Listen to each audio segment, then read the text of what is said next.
When me tell him say me no eat no fish, no meat now. And when me eat them, I wonder when me yam. When me tell him say that I'm a vegan, man.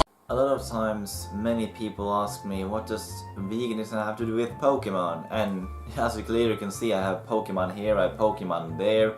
The collection will just increase during my production, I suppose.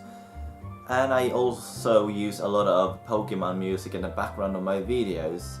And there is actually some symbolic thing I want to progress with this. And this YouTuber actually get this message across, like what I really mean, but I actually never talked to him.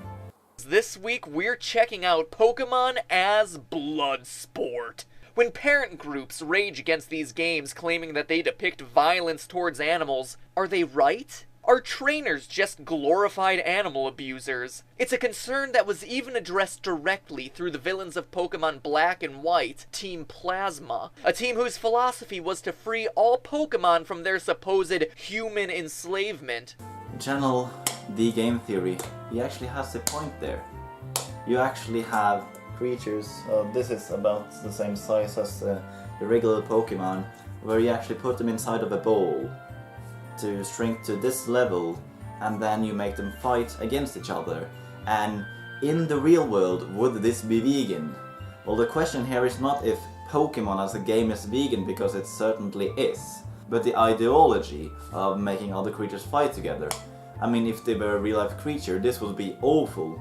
First, let's break down exactly what happens in a Pokemon battle. Two trainers enter a one-on-one duel. Each has a team of pocket monsters at their command that have been specially trained so that they're the strongest possible fighters. Some have even been bred to battle. The two animals then take turns biting, tackling, and body slamming each other until one faints. Along the way, they cause each other status effects, including burns, poisoning, and even paralysis. Once an entire team is collapsed, the other trainer is declared the victor and receives a set amount of Poké-Dollars as a prize. Walk 3 steps, cross another bug catcher's line of vision, repeat the process. Battle until your Pokemon need a trip to the hospital where Nurse Joy can give them some TLC. Now compare this to real-world blood sports, where violence between animals is turned into competitive entertainment. The two most known blood sports are cockfights and dogfights. Further down the road, there will be more things that he brings up that is also interesting, but before this, you don't know what happens inside of a Pokeball. You don't know how actually it affects people to be fighting compared to how it will be to Pokemon. And comparing this, actually they are willing participants most of the time, but in real life battles they are not willing participants. They are bred to be this way. They are forced to it. So I will say there is clearly a difference, but let's move along. The only redeeming factor for Pokemon is that there are no negative medical effects to frequent fainting spells. But Team Plasma and parents are right. Pokemon are slaves to their trainers. Ash Ketchum, you, sir, should be ashamed. But does that make Team Plasma the true heroes? Remember, they said that they want to free Pokemon and thus place them on equal footing with humanity. But how do they achieve this goal? By battling Pokemon. Ideology fail. And then he started to compare PETA with Team Plasma, and I really like what he did there. People for the ethical treatment of animals. Their campaigns are often humorous, like offering free veggie burgers to the town of Hamburg, New York if it changes its name to Veggieburg, New York, or making a Flash parody of the game Super Meat Boy, Super Tofu Boy. They've even taken my approach to using sex to sell their message, featuring scantily clad females and starting their own softcore pornography site. Alright, even I haven't gone that far. Oh, do you see those titties? Come on, let's go get some tofu. But when he went on further, he actually brought up why they shouldn't use the Holocaust to compare the treatment within slaughterhouse and whatsoever, but there is no difference. So yeah, he was actually, I thought he was onto something here, but let's move along. Your mommy kills animals, propaganda that's clearly targeting children.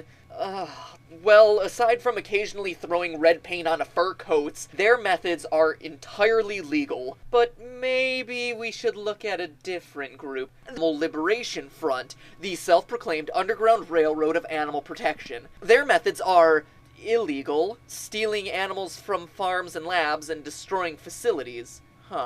But their stance is strictly non-violent, avoiding any harm to humans at all costs. Good.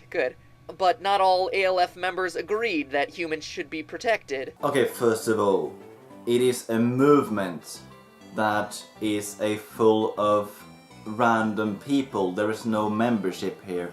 What is said about PETA? Some of the things that PETA does is fine, but many of it is just plain ridiculous. But he actually corrected himself there when it came to some of them, because the standpoint of ALF is non-violence. So he actually got it cleared out when he actually changed the name. As a result, some members of the extreme end of the group have branched off to form a separate arm named ARM, the Animal Rights Militia. Their first act was sending bombs in the mail to...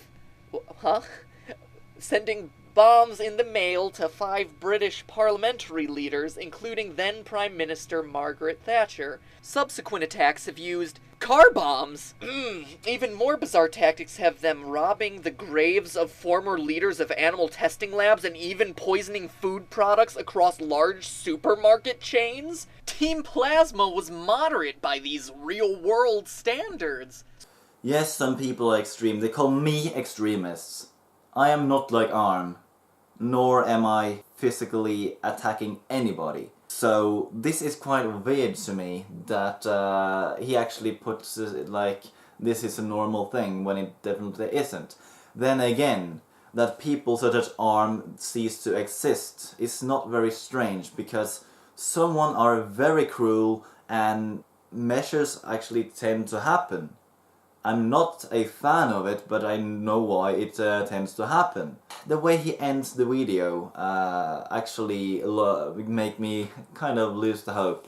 Where do you draw the line? Clearly, Pokemon trainers are wrong by making animal violence a sport, but Team Plasma is in the wrong too, using illegal methods, threats of violence, and brainwashing to forward their ends in much the same way that ALF, ARM, and PETA have destroyed company property, attacked governmental leaders, and tried to brainwash children. Yes, you're defending creatures that can't defend themselves, and yes, clearly animal abuse is a horrific practice, but how far is too far? Is relying solely on legal methods of change a fruitless endeavor? There's so many questions, and personally, I'd love to sit here and discuss these ethical dilemmas, but I've got steaks on the grill. Oh, he went there. Why does everyone go there? Either it's, oh, I got something at stake, or, bacon. And they always seem to stop their videos that way, and I can't tolerate that. I mean, it seemed like he had some ethical sense, but then, no, he's just an ethical retard like the rest of them. So, to what most people would actually know is that Pokemon is a franchise. Keep it that way. You know, this is not the real world, or it could be in a, let's be open here. It could be in a different dimension, I'm not gonna argue. But keep in mind, that is not by this world standards. So for Pokemon is actually a very fantastic franchise, show, game, collectible card game, whatever. But don't bring this into the real world, because in the real world, what they do towards Pokemon is cruel. But in the world of Pokemon, that is actually how it works. So yeah, that's all I had to say about that. There's nothing wrong with Pokemon.